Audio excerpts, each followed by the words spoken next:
Hello and welcome to the Car Care Nut channel.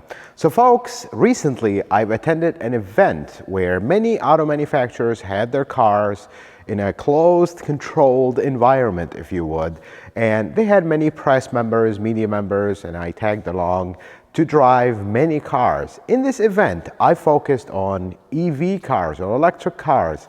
I wanted to see how different manufacturers or how do these EV cars compare to each other.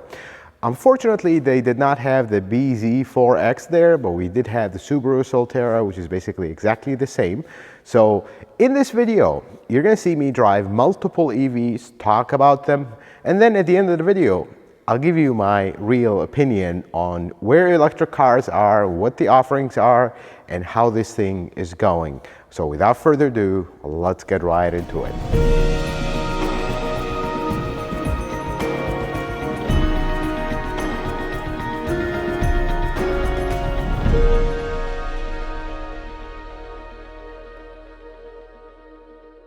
So the first EV we're going to drive today is the Ioniq 5, which in my opinion is the most interesting one because Hyundai did so much here.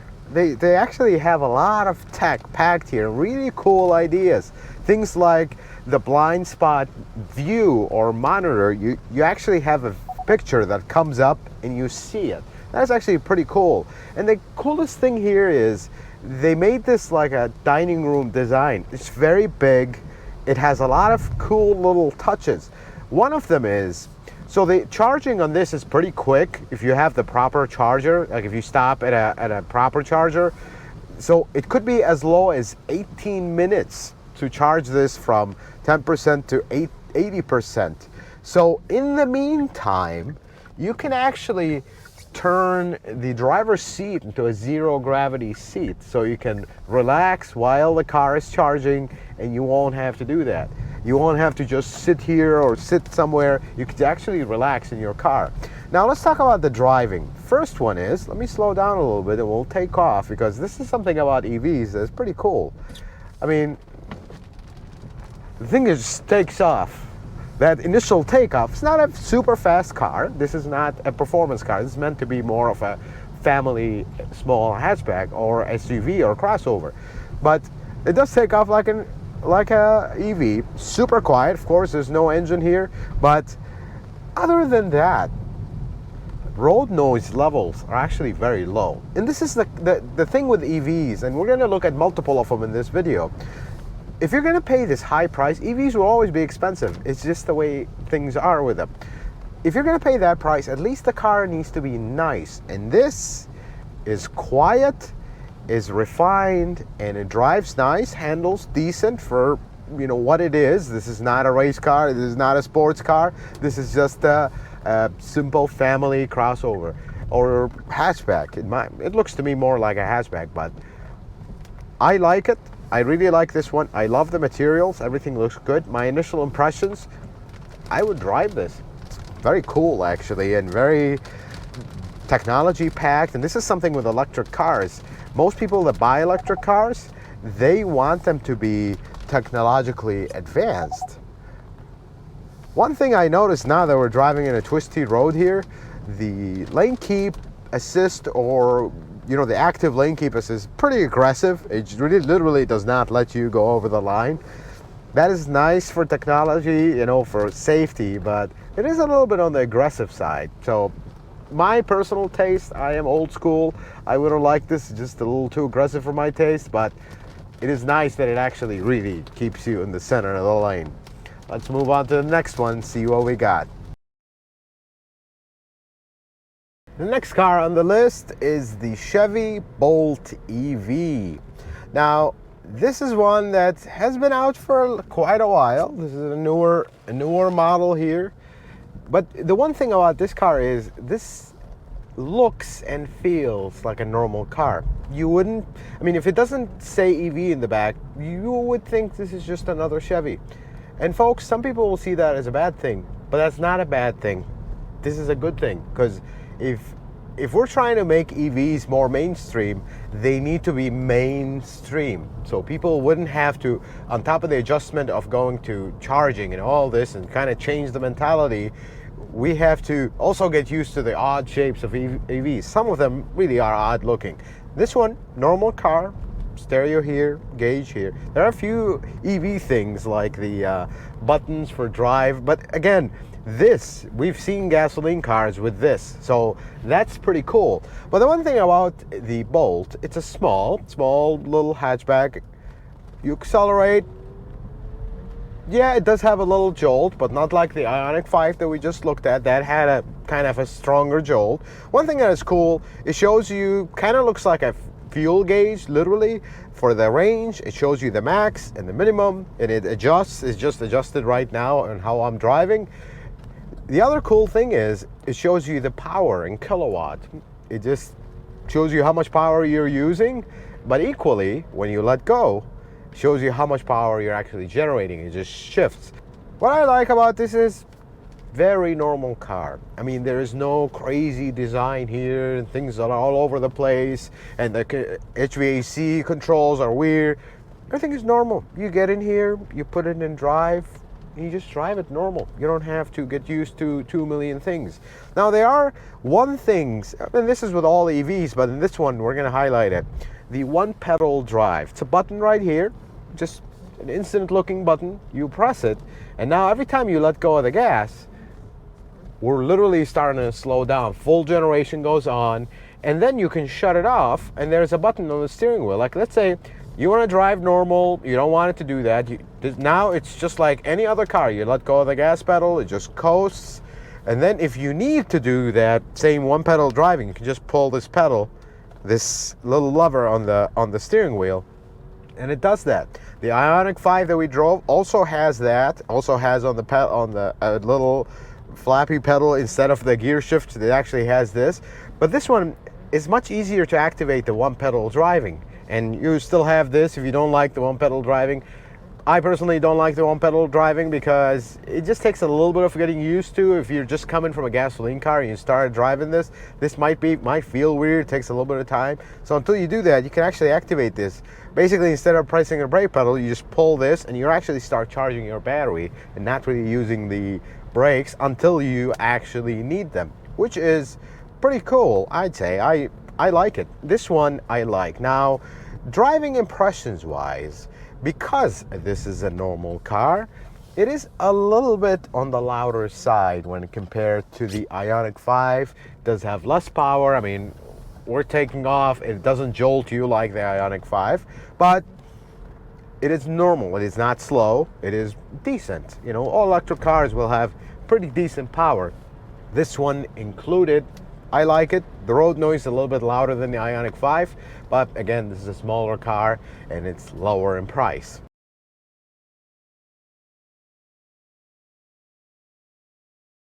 Then we drive the F-150 Lightning. Now this one is super interesting, and this is a big deal because this one is a truck. Now, I like when EVs are basically normal cars that just became an EV. And this is the prime example. This is even more than the Bolt, that it feels completely, it's an F-150. There is more F-150s than any other truck. There we go. It's the top selling truck in the US, and here it is, an EV. Now, driving this drives exactly like an F-150. Of course, looks like an F-150, but let's talk about the drive. Now, the one pedal driving, now that I've driven two, this is my third EV driving in a row, I'm getting used to it, and you know what? It is pretty cool, and this one does it really well. The one pedal driving deal is something interesting. It does have a learning curve, but you can turn it off. It's not the end of the world, but one thing I like is this ginormous screen that has this volume knob that actually goes on top of the screen, and the power on off is in the middle of the button. It's actually all one big screen. But let's talk about the EV side. Now, drive wise, this is exactly like an F-150. It's a nice truck, drives pretty smooth, but it's very quiet. But there's one thing I actually do not like, and let's talk about that. Now, this one is very fast. kind of mimicking a V8. It's not like the Ioniq does take off, but then it starts to fade out. But this one, it doesn't fade out. And it's pretty wild how crazy the acceleration is. But there's one thing I want you to listen to. There's a simulated sound.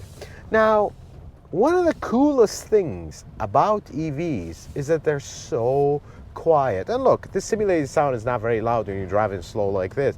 But why do we have a simulated sound? I mean, this is not even like a hybrid where or a V6 and they simulate to a V8. This has no engine. Why are we simulating an engine sound? That is kind of not a cool thing. But otherwise, so far, this is the top one on my list because this is an F-150. There's nothing really, yes, everything is different behind the scenes, but there is not really a lot that is exclusive. The looks on the outside are beautiful with the bar lights. One day we will get one of these cars as a press car and really do a thorough review on every little thing and talk about technical stuff. But driving it, I mean, if you're busy talking to a camera or talking on the phone, for example, and you're driving, you will forget that this is an EV and you'll just start driving it. It feels like a normal truck. There's nothing, doesn't lack power, of course, doesn't feel weird or jerky or, no, it's just an F-150, except an F-150 that does this when you accelerate. And it makes a fake sound. Fake sound aside, this is a really nice truck and a great idea. Unlike the Cybertruck that we are yet to see without shattering the glass there, Mr. Elon Musk. And one more thing I absolutely love about this. We said this was normal. This has a shifter, like a proper shifter. Nothing about it. Even though this is a completely fake shifter because EVs don't, you're just giving a signal to the computer, let's get going. But it does have a shifter that folds down, which is pretty cool when you're in park. But even this is normal. They could have put 3 buttons or that rotary dial that they love to do in other models, but no, here they put a proper shifter, so you would not forget that this is an F-150. I love this shifter. And next we check out the Volvo C40 E Charge.